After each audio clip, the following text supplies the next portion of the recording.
आज हम इकाई 2 मानव निर्मित वस्तुएं के अभ्यास प्रश्नों को हल करेंगे। पहला प्रश्न है, निम्नलिखित प्रश्नों के सही विकल्प छांटकर अपनी अभ्यास पुस्तिका में लिखिए।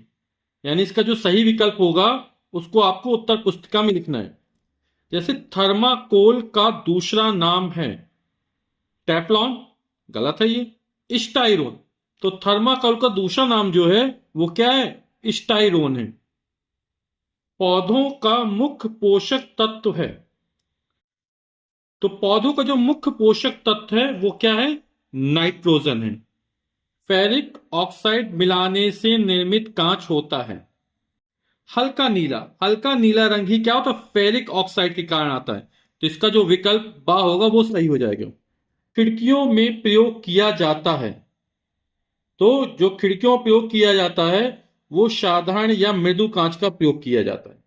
प्रश्न क्या 2 है, निम्नलिखित प्रश्नों में सही कथन पर सही और गलत कथन पर गलत का चिन्ह लगाइए। का नंबर, फोटोक्रोमिक कांच प्राप्त करने के लिए उसमें कुछ सिल्वर आयोडाइड मिलाया जाता है। तो ये जो कथन है ये बिल्कुल सही कथन है। रेयॉन प्राकृतिक रेशा है। रेयॉन जो कृत्रिम रेशा है या मानव निर्मित रेशा है ना, और इसमें बोलो प्राकृतिक रेशा है, तो ये गलत हो जाएगा।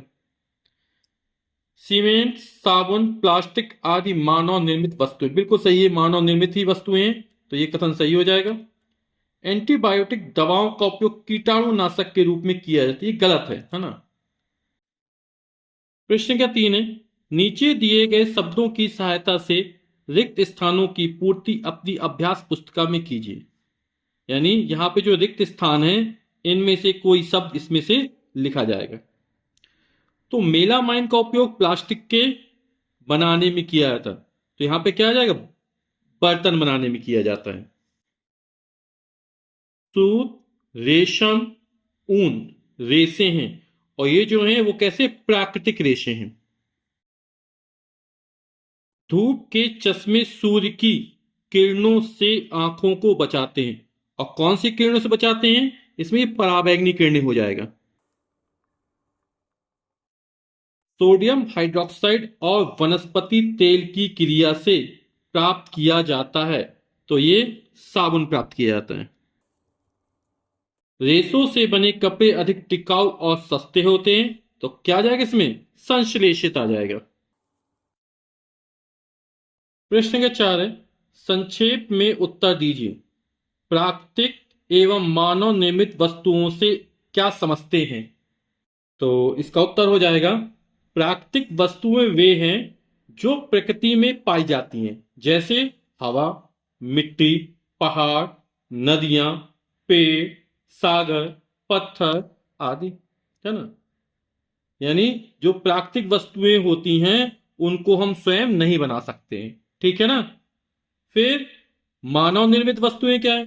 तो मानव निर्मित वस्तुएं वे हैं जो मनुष्य द्वारा बनाई जाती हैं, है ना। मनुष्य ने मशीनें बनाई हैं या मशीनों द्वारा बनाई जाती हैं, ठीक है। तो जैसे किताब, कुर्सी, पेंसिल, घर, साइकिल, कपड़े, है ना, रबर, कटर, हाँ, जूते जो आप लोग प्रयोग करते हैं, ये सब की सब कैसी हैं? मानव निर्मित वस्तुएं। ठीक। अगला प्रश्न खा नंबर, किन्हीं 4 प्रकार के कांच का नाम लिखिए। तो आपकी किताब में कौन कौन से कांच दिए गए हैं? एक है साधारण कांच, दूसरा है कठोर कांच, तीसरा फ्लिंट या प्रकाशी कांच, और चौथा दिया है फोटोक्रोमिक कांच। ठीक। फिर पॉलीथीन, टेफ्लॉन, एक्रिलिक तथा बेकेलाइट के एक एक उपयोग लिखिए। तो इसका उत्तर हो जाएगा, ये पॉलीथीन, टेफ्लॉन, एक्रिलिक, बेकेलाइट ये एक प्रकार की प्लास्टिक्स है ना। तो प्लास्टिक के नाम उपयोग क्या है? पॉलीथीन का उपयोग किसमें किया जाता है? थैली बनाने में, बोतल बनाने में, पाइप बनाने में किया जाता है। टेफ्लॉन जो आप लोग नॉन स्टिक बर्तन है ना, जो काले रंग की पतचड़ी देखी होगी बर्तनों में, है ना, तो नॉन स्टिक बर्तन पर ऊष्मा प्रतिरोधी परत चढ़ाने में टेफ्लॉन का प्रयोग किया जाता है। एक्रिलिक कार एवं ट्रकों की खिड़कियों में इसका प्रयोग किया जाता है। और बेकेलाइट जो बिजली के प्लग बनते हैं, स्विच बनते हैं, है ना, उसको बनाने के लिए बेकेलाइट का प्रयोग किया जाता है। अगला प्रश्न है, साबुन और अपमार्जक में क्या अंतर है? तो साबुन और अपमार्जक में अंतर, तो साबुन में उच्च वसी अम्लों के सोडियम तथा पोटेशियम लवण को साबुन कहते हैं। और ये साबुन की परिभाषा भी है कि साबुन किसे कहते हैं, तो ये लिख देंगे, उच्च वसी अम्लों के सोडियम तथा पोटेशियम लवण को साबुन कहते हैं। अपमार्जक में क्या लिख देंगे, कठोर जल के साथ झाग देने वाले रासायनिक पदार्थ को अपमार्जक कहते हैं। ये अपमार्जक की परिभाषा भी हो गई।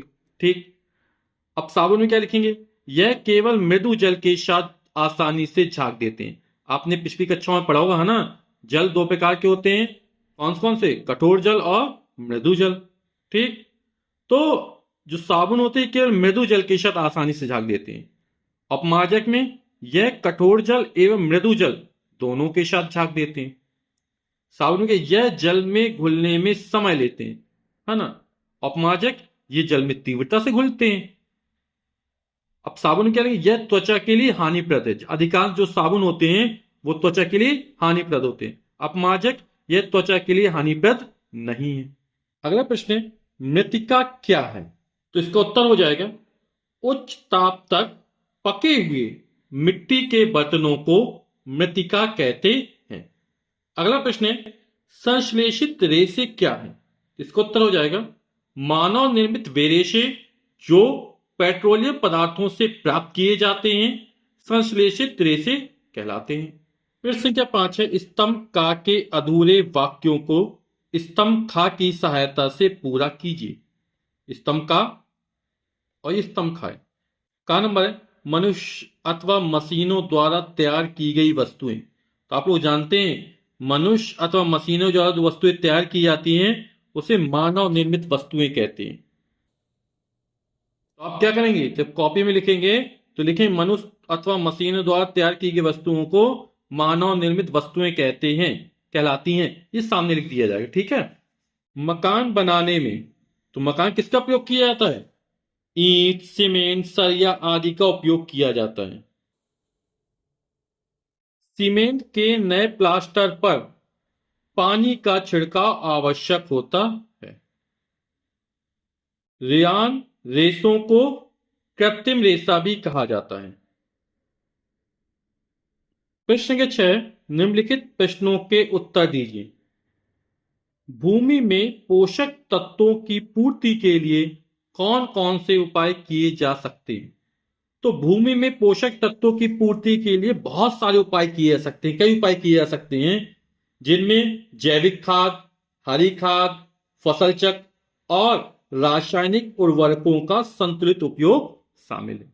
अगला प्रश्न है, धूप में बाहर निकलने पर हम धूप के चश्मों का प्रयोग क्यों करते हैं? तो धूप के चश्मों का प्रयोग किस लिए किया जाता है, आंखों को सूर्य की गर्मी से बचाने के लिए किया जाता है। इसलिए धूप में बाहर निकलने पर हम धूप के चश्मों का प्रयोग करते हैं। अगला प्रश्न है, संश्लेषित रेशों से बने वस्त्र जल्दी क्यों सूख जाते हैं? और जल्दी क्यों सूख जाते हैं, क्योंकि उनमें पानी कम रहता होगा, है ना। यानी संश्लेषित रेशों से बने वस्त्र जल्दी सूख जाते हैं क्योंकि वे बहुत कम पानी सोखते हैं। ठीक, अगला प्रश्न है, जैव निम्नीकरणी एवं जैव अनिम्नीकरणी में अंतर लिखिए। तो जैव निम्नीकरणी एवं जैव अनिम्नीकरणी में अंतर, तो जैव निम्नीकरणी में लिखेंगे, ये परिभाषा भी है, वे पदार्थ जो प्राकृतिक प्रक्रिया जैसे जीवाणु की क्रिया द्वारा अपघटित हो जाता है जैव निम्नीकरणी कहलाता है। ठीक, जैव अनिम्नीकरणी में क्या हो जाएगा, वे पदार्थ जो प्राकृतिक प्रक्रियाओं द्वारा सरलता से विघटित नहीं होता है जैव अनिम्नीकरणी कहलाता है। इसके उदाहरण क्या हो जाएंगे, सब्जी और फलों के छिलके, कागज, सूती कपड़ा, लकड़ी, ऊनी वस्त्र आदि। उदाहरण हो जाएंगे टिन, एल्यूमिनियम और अन्य धातुओं के डिब्बे, प्लास्टिक थैलियां आदि।